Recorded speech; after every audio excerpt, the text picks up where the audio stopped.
For those who have followed me on videos, Facebook and Instagram, and if you think I'm having trouble talking, I'm not sure I can think really, and I'm almost afraid to put this up because the powers that be that are working me over, that kidnap me, I can do anything they want to.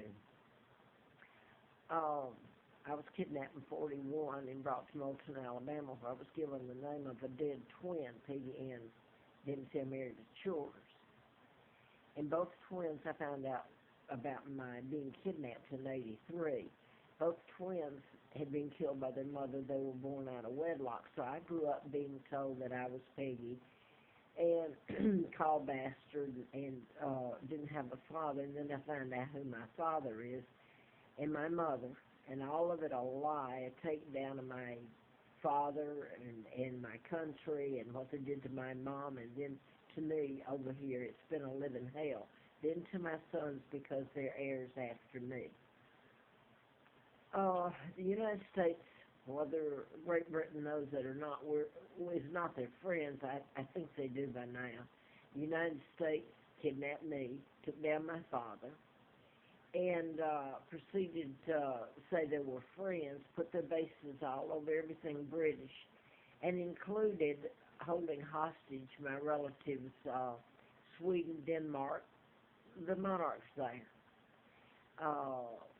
Norway. And now then, I want to say this. I've been made to run with chemicals. I'm allergic to chemicals. My immune system attacks itself. And over the years, because it's been practically what you would say force-fed to me, the inflammation has been so bad I can hardly walk. My back, I'm 76, almost 77 years old. So there's no one around here in Roanoke and Virginia probably doesn't know who I am and what's being done to me. The law enforcement's involved. The agency involved in doing is one that's so high up that they can get things on people and everybody has something to hide. But this is getting redundant, and I'm not putting anything down because, quite frankly, I don't doubt that they will kill me. I wondered last night. It's cold as hell here in Virginia normally, and it was last night, the last couple of nights. And they've had warm weather part of the time, but that's not the point. I shouldn't even be having to say this or beg. I pay to be guest. And I'm going to say this about Edinburgh Village. I was taken there, and it's a retirement. This is back in '06 when I hadn't been able to get anything. I'd lived on the trail and condemned for that. And, I mean, it's sick what's been done in plain sight. And nobody seems to care. So I'm in bad shape right now. I have no doubt that they killed me, one way or the other. But anyway, they came in yesterday. I just moved from across the street here, and I run out of money, and this is what's been going on. And if I get a place like Scott Hill, at least I could take the pictures of what they were doing to me. It was black mold. Some of it I couldn't. But then I even got letters at least back from her. I assume because I had all those photos before and after. And she gave, this is what's the odd thing. I haven't committed a crime.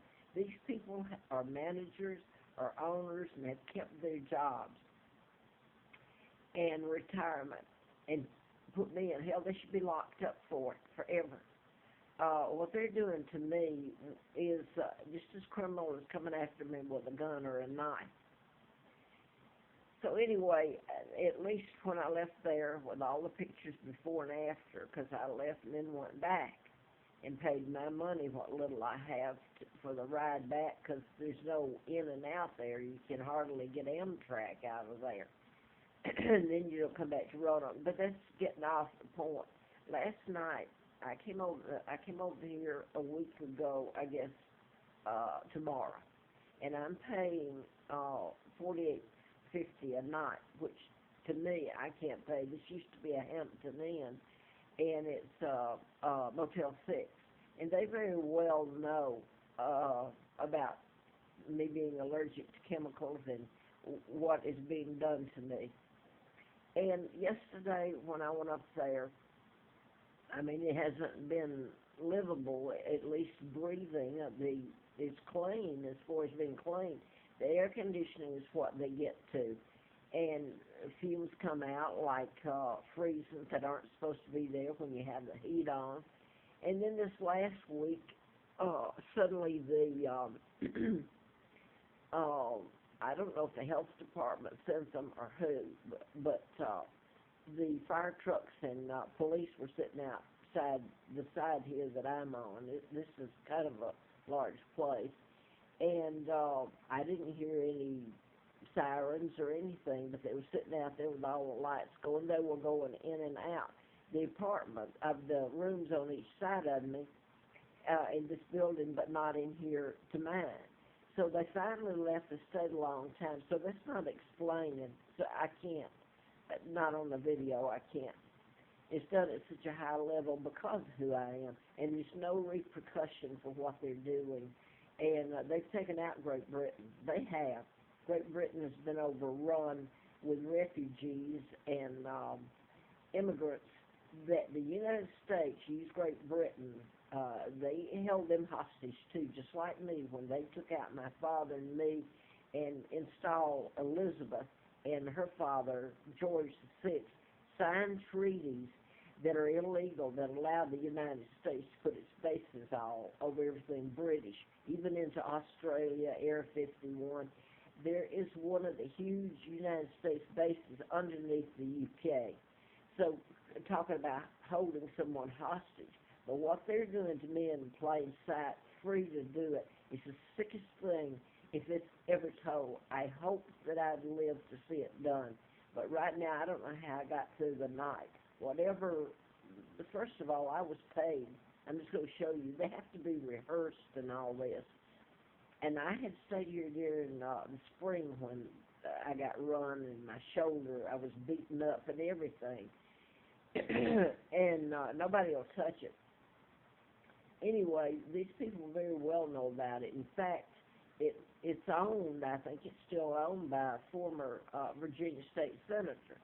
So anyway, what's happened to me is done at a high level, and if you can't get an attorney, they can do anything they want to me, and I know that it's pretty much, I didn't think I'd live through the night or have a brain left to talk. I'm so sick. Whatever the maid come in, that somebody will say, well, oh, you got a maid. Well, that maid can be used against you.